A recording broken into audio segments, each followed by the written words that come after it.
Hello everyone, welcome to my videos. Let me start ninth standard English. The chapter name is To My Countrymen. So in this chapter is written by APJ Abdul Kalam, and this lesson is extract from the Kalam's books The Ignited Mind. So in these books, the Kalams gives a message to the youth of India, and then the Kalam speaks about the power of imagination, and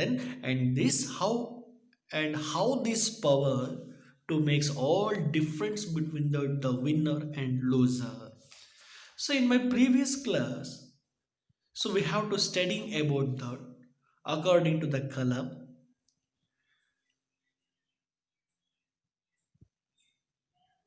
When Kalam he has to visit their northeastern states,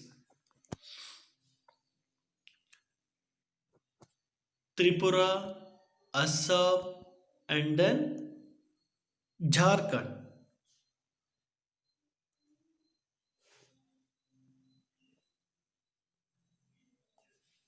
So he shows over to the untapped potential, and then Tripura, the economy is the economy is dependent on the forest products, the minerals, wells, and the natural gases is there. But the travel and transportation is to be difficult in this place. And then the Assam.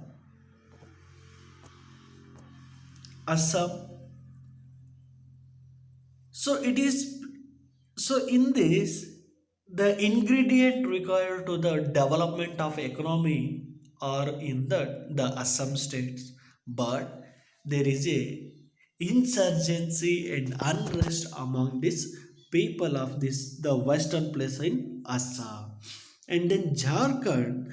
So this place is the forest product and then handicrafts, the minerals wealth needed to be developed in this Jharkhand. But some other problems he has to face in this states.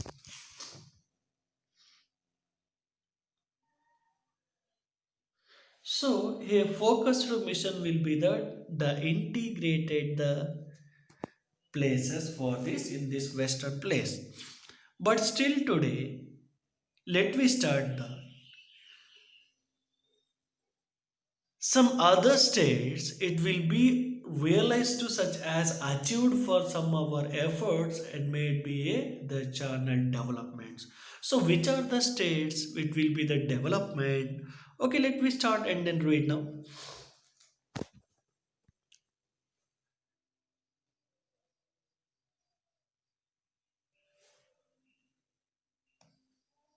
States such as Tamil Nadu, Andhra Pradesh, and then Punjab and Karnataka have made me realize that much can be achieved once effort are made the channel development. The funds for improvement in area such as education and the health. This and other states can be become a good example for economic development. So according to Kalam, he has to visit it in this the northeastern state. And then one Kalam he has to visit it in the southern states. So at the Tamil Nadu, Andhra Pradesh, Punjab, and Karnataka have made me realize that the much can be achieved to the efforts or made with the channel developed funds for improvement in these areas to given the importance of education and then health. So andre Tamil Nadu, Andhra Pradesh, Punjab and Karnataka ರಾಜ್ಯಗಳು ಹೆಚ್ಚಿನವನ್ನು ಸಾಧಿಸಬಹುದೆಂದು ಈಗ already ನಮಗೆ ತಿಳಿಸ್ಕೊಟ್ಟಿದೆ ಎಂದು ಕಲಾಮರು ಹೇಳ್ತಾ ಇದ್ದಾರೆ. So ಒಮ್ಮೆ ಒಂದು ರಾಜ್ಯ ಶಿಕ್ಷಣ ಮತ್ತು ಆರೋಗ್ಯದ ಬಗ್ಗೆ ಏಳಿಗೆಗೆ ಶ್ರಮಿಸಿದರೆ ಅಥವಾ ಅದಕ್ಕೆ ಸ್ವಲ್ಪ ಫಂಡನ್ನು ರಿಲೀಸ್ ಮಾಡಿಬಿಟ್ಟು ಖರ್ಚು ಮಾಡಿ ಅಭಿವೃದ್ಧಿಯಾದರೆ ಅದು ಇತರೆ ರಾಜ್ಯಗಳ ಆರ್ಥಿಕ ಅಭಿವೃದ್ಧಿಗೆ ಮಾದರಿ ಆಗ್ತದೆ ಅಂತ ಹೇಳಿ ಕಲಾಂ ಅವರು ಹೇಳ್ತಾರೆ. ನೋಡಿ, the Karnataka have made a realize that the much can be achieved once effort to the made channel development. So Tamil Nadu, Andhra Pradesh, Punjab, ಕರ್ನಾಟಕಗಳು ಈಗ ಆಲ್ರೆಡಿ ತೋರಿಸ್ಕೊಟ್ಬಿಟ್ಟಿದ್ದವು ಎಷ್ಟು ಮಟ್ಟಿಗೆ ಡೆವಲಪ್ಮೆಂಟ್ ಆಗಿದೆ ಅಂಥೇಳಿ. ಸೊ ಅಂತಹ ಸ್ಟೇಟ್ಗಳಲ್ಲಿ the channel development funds for improvement in this area such a education and the health.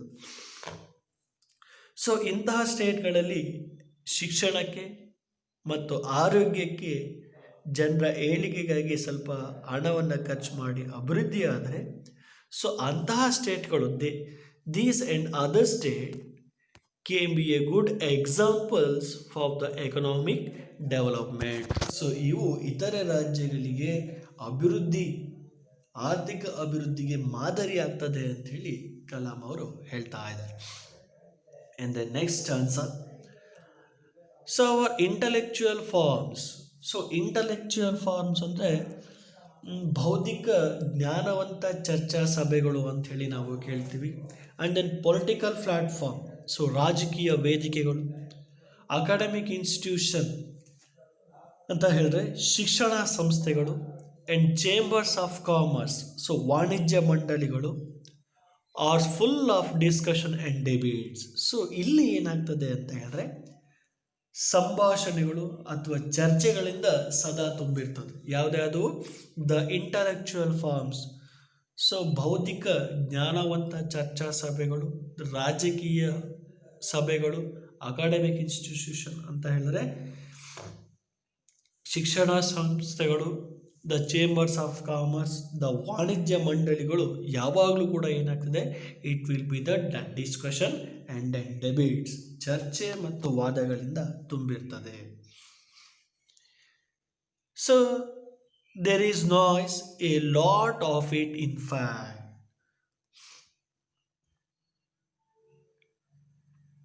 So ಇಲ್ಲಿ ಅತಿ ಹೆಚ್ಚು ವಾದ ವಿವಾದಗಳಿರ್ತದೆ, ಗದ್ದಲಗಳಿರ್ತದೆ.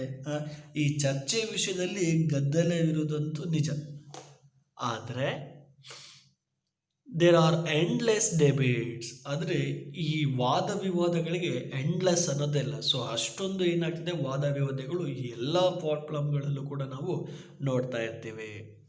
There are endless debates, the arguments, hypothesis. So arguments ಅಂತ ಹೇಳಿದ್ರೆ ವಾದ ವಿವಾದಗಳಾಗಿರ್ಬೋದು. ಸೊ ಹೈಪೋಥಿಸಿಸ್, ಸೊ ಇಲ್ಲಿ ಹೈಪೋಥಿಸಿಸ್ ಅಂತ ಹೇಳಿದರೆ ಸಿದ್ಧಾಂತಗಳು. ಹೈಪೋಥಿಸಿಸ್ ಅಂತ ಹೇಳಿದ್ರೆ ಸಿದ್ಧಾಂತಗಳು, ಆಧಾರ ಕಲ್ಪನೆಗಳು ಅಂತ ಹೇಳ್ಬೋದು. For example, it means an idea that is not yet proved. So ಪೂರ್ವ ಸಿದ್ಧಾಂತಗಳಾಗಿರ್ಬೋದು, ಥಿಯರೀಸ್ಗಳಾಗಿರ್ಬೋದು. And yet there is a little progress. So ಇವುಗಳ ಬಗ್ಗೆ ಮಾತಾಡುವಂಥದ್ದು ಏನಾಗಿದೆ ಅಂತ ಹೇಳಿದರೆ ಕಲ್ಪನೆಗಳಿಗೆ ಕೊನೆ ಇಲ್ಲದಿದ್ದರೂ ಸಹ ಪ್ರಗತಿದಾಯಕವಾಗಿರುವುದಿಲ್ಲ. However, the theme of development, India is not discussed in the boardrooms and technology and conference. ಆದರೆ ಸಭೆಗಳಲ್ಲಿ ಮತ್ತು ತಾಂತ್ರಿಕ ಸಮ್ಮೇಳನಗಳಲ್ಲಿ ಭಾರತದ ಅಭಿವೃದ್ಧಿಯ ಬಗ್ಗೆ ಚರ್ಚಿಸುವುದಿಲ್ಲ. ನಾವ್ಯಾರು ಕೂಡ so how can India to be developed, so what what we can changes to developed in this country. So India country ಬಗ್ಗೆ ಯಾರು ಕೂಡ ಮಾತಾಡೋದಿಲ್ಲ. ಅದು ಬಿಟ್ಟು ಅವರವರ ಸಂಘ ಸಂಸ್ಥೆಗಳಿಗೆ, ರಾಜಕೀಯ ಗಲಭೆಗಳಿಗೆ, ಆಮೇಲೆ ಬೌದ್ಧಿಕ ಚರ್ಚಾ ಸಭೆಗಳಲ್ಲಿ, ಇನ್ಸ್ಟಿಟ್ಯೂಷನ್ಗಳಲ್ಲಿ ಅವರವರ ಏಳಿಗೆಯನ್ನು ನೋಡ್ಕೊತಾರೆ ವಿನಃ ದೇಶದ ಅಭಿವೃದ್ಧಿಯ ಬಗ್ಗೆ ಯಾರೊಬ್ಬರು ಕೂಡ ಮಾತಾಡೋದಿಲ್ಲ ಅಂಥೇಳಿ ಕಲಾಂ ಅವರು ಹೇಳ್ತಾ ಇದ್ದಾರೆ. So the theme of development India is not discussed in the board room and technology conference. Technology ಕಾನ್ಫರೆನ್ಸ್ಗಳಲ್ಲಾಗಲಿ ಬೋರ್ಡ್ ರೂಮ್ಗಳಲ್ಲಿ ನಾವು ಯಾರೂ ಕೂಡ ಅದನ್ನು ಚರ್ಚೋದಿಲ್ಲ. I want all of us in the institution. So ಹಾಗಾಗಿ ನಾನು ಏನನ್ನು ಬಯಸ್ತೇನೆ ಅಂತ ಹೇಳಿದ್ರೆ, ಇನ್ ಇನ್ಸ್ಟಿಟ್ಯೂಷನ್ ಸಂಘ ಸಂಸ್ಥೆಗಳಾಗಿರ್ಬೋದು, ಪೊಲಿಟಿಕಲ್ ಪಾರ್ಟೀಸ್ಗಳಾಗಿರ್ಬೋದು, ರಾಜಕೀಯ ಪಕ್ಷಗಳಾಗಿರ್ಬೋದು, ಇಂಡಸ್ ಇಂಡಸ್ಟ್ರೀಸ್ ಕಾರ್ಖಾನೆಗಳಾಗಿರ್ಬೋದು, ಕಮ್ಯುನಿಟೀಸ್ ಸಮಾಜದ ಕೆಲವೊಂದು ಸಮಾಜ ಆಗಿರ್ಬೋದು, ಆಮೇಲೆ ಫ್ಯಾಮಿಲೀಸ್ ಕುಟುಂಬಗಳಾಗಿರ್ಬೋದು,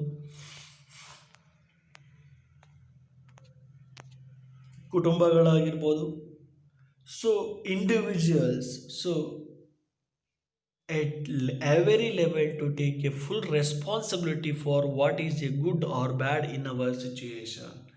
ಸೊ ಈ ರಾಜಕೀಯ ಪಕ್ಷಗಳು, ಸಂಘ ಸಂಸ್ಥೆಗಳು, ಕಾರ್ಖಾನೆಗಳು, ಸಮಾಜ, ಕುಟುಂಬ ಹಾಗೂ ಪ್ರತಿಯೊಬ್ಬ ಪ್ರಜೆನೂ ಕೂಡ ಎಲ್ಲರೂ ಎಲ್ಲ ಹಂತಗಳಲ್ಲಿ ಸಂಪೂರ್ಣ ಜವಾಬ್ದಾರಿಯನ್ನು ತೆಗೆದುಕೊಂಡು ನಮ್ಮಲ್ಲಿ ಏನಿದೆ ಮತ್ತು ಏನಿಲ್ಲ ಎಂಬುದನ್ನು ನಾವು ಅರಿತು ಕೆಲಸ ಮಾಡಬೇಕು ಅಂತೇಳಿ ಕಲಾಂ ಅವರು ಹೇಳ್ತಾ ಇದ್ದಾರೆ. So we take a full responsibility for what is good and or bad in our situation. So ಯಾವ್ದು ನಮ್ಮಲ್ಲಿದೆ, ಯಾವ್ದು ನಮ್ಮದಿಲ್ಲ, ಯಾವುದು ಒಳ್ಳೆಯದು, ಯಾವ್ದು ಕೆಟ್ಟದ್ದು ಅನ್ನೋದನ್ನು ನಾವೇನು ಮಾಡಬೇಕು, we can take the full responsibility ಅಂತ ಹೇಳಿ ಕಲಾಂ ಅವರು ಹೇಳ್ತಾ ಇದ್ದಾರೆ. So what we process and what which we do not. This would means that we stop the blaming other for the circumstance we find ourselves in. So ಹಾಗೆ ನಾವು ಯಾರನ್ನು ತೆಗಳಬಾರ್ದು ಹಾಗೂ ಪ್ರತಿಯೊಬ್ಬರು ತಮ್ಮ ಸಾಮರ್ಥ್ಯಕ್ಕೆ ತಕ್ಕಂತೆ ಇಂತಹ ಒಂದು ಸಂದರ್ಭದಲ್ಲಿ we could not mean to stop blaming for other circumstance we find ourselves in.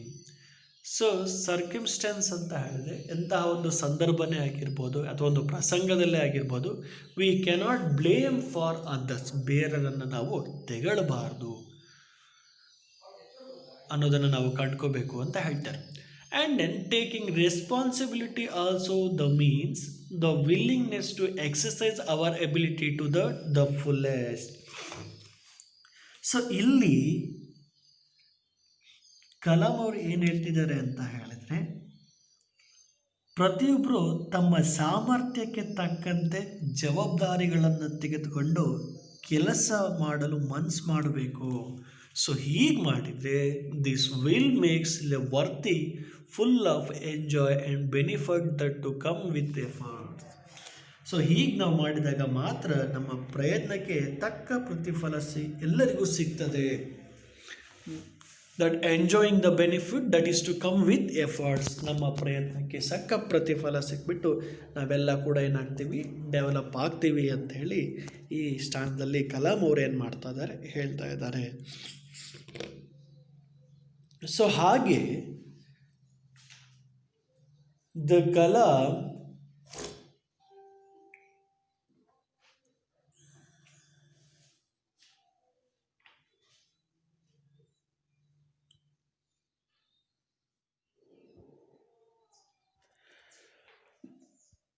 So ಹಾಗೆ ವಿದ್ಯಾರ್ಥಿಗಳಾದವರು ಹೇಗೆ ಇರಬೇಕು ಅಂತ ಅಂದರೆ, the student should get ready to transform India into a developed nation.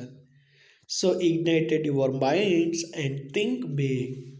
So ಹಾಗೆ ವಿದ್ಯಾರ್ಥಿಗಳು ಭಾರತವನ್ನು ಅಭಿವೃದ್ಧಿ ಹೊಂದಿದ ರಾಷ್ಟ್ರವನ್ನು ಮಾಡಲು ಸದಾ ತಯಾರಿರಬೇಕು ಅಂತೇಳಿ ಹೇಳ್ತಿದ್ದಾರೆ. ಸೊ ಹೇಗೆ ಅಂತೇಳಿದ್ರೆ, so ignite your mind and think big.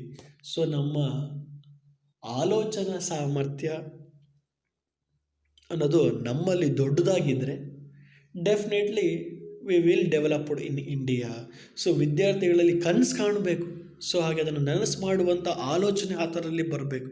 So ಅವರಿಂದ ಮಾತಂದರೆ ಯೂತಿಂದ ಮಾತ್ರ ಏನಂತಂದರೆ it get ready to transfer India into a developed nation. So ಭಾರತವನ್ನು ಅಭಿವೃದ್ಧಿ ರಾಷ್ಟ್ರವನ್ನಾಗಿ ಮಾಡುವಂಥದ್ದು ನಾವು ಯುವ ವಿದ್ಯಾರ್ಥಿಗಳ ಕೈಲಿ ಇದೆ, ಅವರ ಆಲೋಚನೆಗಳಲ್ಲಿ ಇದೆ, ಅವರ ಕನಸುಗಳಲ್ಲಿದೆ ಅಂಥೇಳಿ ಕಲಾಂ ಅವರು ಹೇಳ್ತಾ ಇದ್ದಾರೆ. ಆ್ಯಂಡ್ ದೆನ್ ಸೊ ಹಾಗೆ so what did the columns to gives a message to the teacher and student. So ಟೀಚರ್ಗೆ ಇಲ್ಲಿ ಹೇಗೆ ಹೇಳಿದ ಸ್ಟೂಡೆಂಟ್ಸ್ಗೆ ಹೇಳಿದ್ದಾರೆ ಅಂತ ಹೇಳಿದ್ರೆ, the student get ready to transfer India into a developed nation to ignite your mind and think big. So ಹಾಗೆ ಟೀಚರ್ಸ್ಗೆ ಏನಂತ ಸಜೆಷನ್ ಕೊಟ್ಟಿದ್ದಾರೆ ಕಲಾಂ ಅವರು. ಓಕೆ, ಲೆಟ್ ವಿ ಸ್ಟಾರ್ಟ್ ನಾವು. A teachers once said, give me a 5-year-old child. So ನನಗೆ 5 ವರ್ಷದ ವಿದ್ಯಾರ್ಥಿಯನ್ನು ಕೊಡಿ ಸಾಕು. ಸೊ ಆಫ್ಟರ್ ದ 7 year, ನಂತರದ 7 ವರ್ಷಗಳಲ್ಲಿ, no God or devil will be able to change the child. So ನಂತರದ 7 ವರ್ಷಗಳಲ್ಲಿ ದೇವರಾಗಲಿ ಅಥವಾ ದೆವ್ವವಾಗಲಿ ಅವನನ್ನು ಬದಲಾಯಿಸಲು ಸಾಧ್ಯವಿಲ್ಲವೆಂದು ನಾನು ಪರಿವರ್ತಿಸುತ್ತೇನೆ. ಸೊ ಆ ಮಟ್ಟಿಗೆ ಶಿಕ್ಷಕರಾದವರು ಏನು ಮಾಡಬೇಕು, ವಿದ್ಯಾರ್ಥಿಗಳ ಜೀವನವನ್ನು ರೂಪಿಸಿ, ಅವರ ಬೌದ್ಧಿಕ ಸಾಮರ್ಥ್ಯವನ್ನು ರೂಪಿಸಿ, ಅವರಲ್ಲಿ ಉತ್ಸಾಹಕ ವಿಷಯಗಳನ್ನು ತುಂಬಿ, ಒಳ್ಳೆ ಪ್ರಜೆಯಾಗಿ ಮುಂದೆ ದೇಶಕ್ಕೆ ಕೊಡುಗೆ ಕೊಡುವಂತೆ ಟೀಚರ್ಸ್ ಆದವರು ಅದನ್ನು ಏನು ಮಾಡಬೇಕು, ಶಿಕ್ಷಣದಲ್ಲಿ ತುಂಬಬೇಕು ಅಂತೇಳಿ ಹೇಳ್ತಾ ಇದ್ದಾರೆ. So will all teachers be such gurus. So ಹೀಗೆ ಮಾಡಿದರೆ, ಹೀಗೆ ಪ್ರತಿಯೊಬ್ಬ ಶಿಕ್ಷಕರು ಕೂಡ ಹೇಳುವಂತಾಗಬೇಕು ಎಂದು ಕಲಾಂ ಅವರು ಏನು ಮಾಡ್ತಾರೆ, ಅಭಿಪ್ರಾಯವನ್ನು ಪಡ್ತಾ ಇದ್ದಾರೆ. ಸೊ ಹೀಗೆ the Kalam's gives a message to the teacher and then student. So ಇಲ್ಲಿಗೆ ಈ ಚಾಪ್ಟರ್ ಮುಕ್ತಾಯವಾಗ್ತದೆ.